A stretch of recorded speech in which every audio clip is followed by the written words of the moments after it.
Hello, and welcome to my operator guide for Valkyrie. This is one of a series of short videos that will help you get the most out of each operator in Rainbow Six Siege.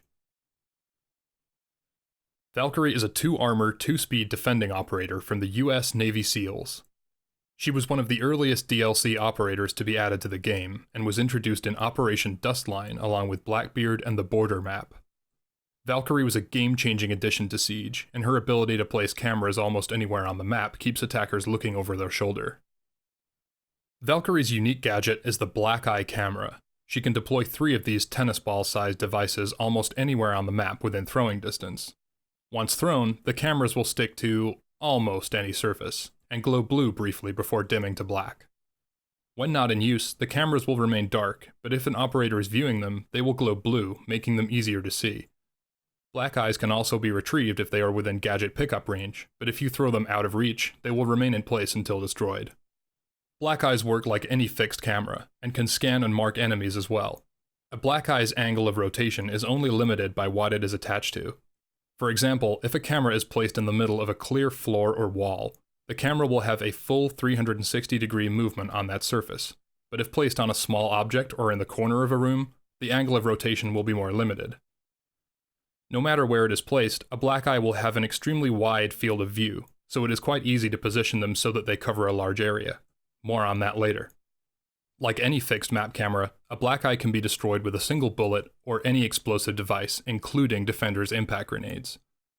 Additionally, Valkyrie's black eyes can also be viewed by the entire defending team, like any other camera. This includes the ability to view the camera feed after death, resulting in a formidable support network for the remaining defenders. On the screen now is how I personally run Valkyrie. I always use the MPX SMG, since it can be used for short to medium ranged engagements. That said, the MPX is sadly one of the weakest weapons in the game, and only makes up for its terrible damage with a decent fire rate and minimal recoil. I equip the MPX with a vertical grip, a flash hider, and either a reflex or holographic sight. Valkyrie's alternative primary weapon is the SPAS-12 shotgun. Like Frost's Super 90, this shotgun was incredibly overpowered when Valkyrie was first introduced into the game, and has since been nerfed, along with many other semi-auto shotguns. Unless you're playing Valkyrie exclusively as an anchor, I would choose the MPX over the shotgun for flexibility and range. Like Blackbeard, Valkyrie only has access to one secondary weapon, the Desert Eagle. As you would expect, the Deagle has ridiculous stopping power, but the immense recoil and poor iron sights make it almost impossible to use effectively. However, as of Operation Phantom Sight, the Deagle now has access to a suppressor or a muzzle brake, permitting a little more recoil control than on the standard barrel. For secondary gadgets, Valkyrie can take either a nitro cell or a deployable shield. Unless your team needs a deployable shield for defending a specific location, I would always take the nitro cell, as it helps to bolster Valkyrie's offensive capabilities and make up for her relatively weak weapon selection. The nitro cell also synergizes better with her gadget. While Valkyrie can place her cameras at any time during the round, it is crucial that you place all 3 of them in the prep phase, to ensure you have as much coverage as possible. If Valkyrie is killed without placing all of her cameras, then her contribution to the team is severely limited.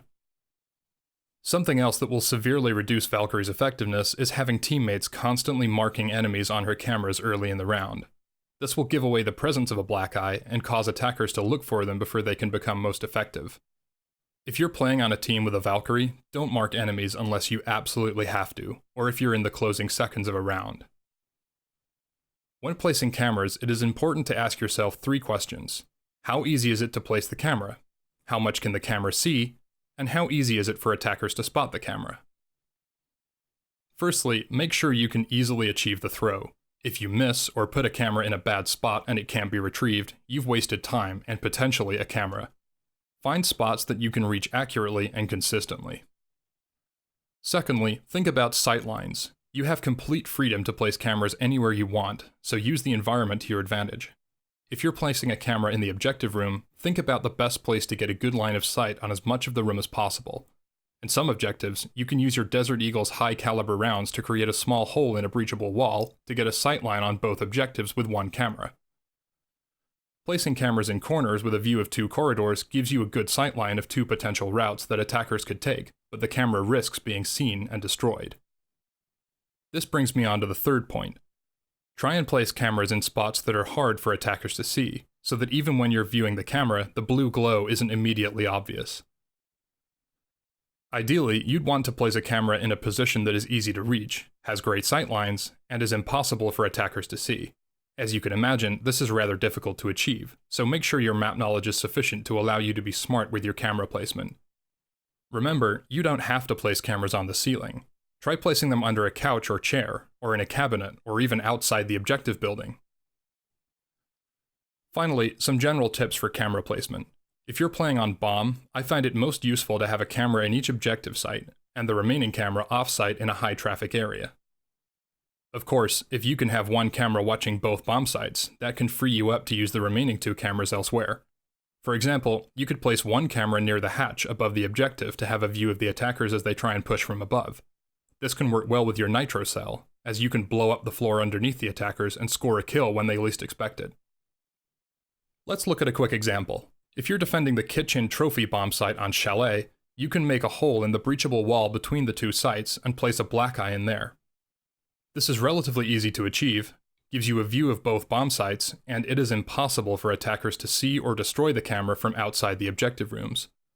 Even if attackers do manage to push through trophy window, they will be under pressure to plant the diffuser and won't be looking for a black eye that is tucked away in the corner of a breachable wall. You can then use one of the remaining cameras to watch the hatch in master bedroom, and the other to watch fireplace hall. Or you could throw a camera out of trophy window and get a view of the attackers as they get ready to push from outside. Place all of these cameras well, and you have just created an intel gathering network that will massively benefit your team. This is just what is possible on one site on one map, so think about how you can apply these same strategies to other sites and other maps. Be creative and experiment with camera spots that work for you. Valkyrie works very well when combined with dedicated roamers, such as Kavira or Vigil. Her cameras can feed intel to these operators to make them more effective at hunting down stray attackers. Aside from these operators specifically, Valkyrie is really a benefit to the whole team when used properly. Valkyrie can be countered most directly by IQ, who can use her electronic scanner to find and eliminate Valkyrie's cameras, no matter how well they're hidden. Thatcher's EMP grenades can also temporarily disable Valkyrie's cameras if they are in range of the EMP blast. Also, Twitch's shock drone can use its taser to destroy black eyes, but given the limited range of the taser, it is possible for a smart Valkyrie player to have a camera that is placed too far away for the shock drone to be effective. However, probably the most devastating counter to Valkyrie is Dokkaebi. If a defender has their phone hacked by Dokkaebi's tablet, then attackers will be able to view all of Valkyrie's cameras, which could really turn the tide of a round. If this happens, it may serve the defenders better to destroy the black eyes to prevent attackers from benefiting from them during a push on the objective.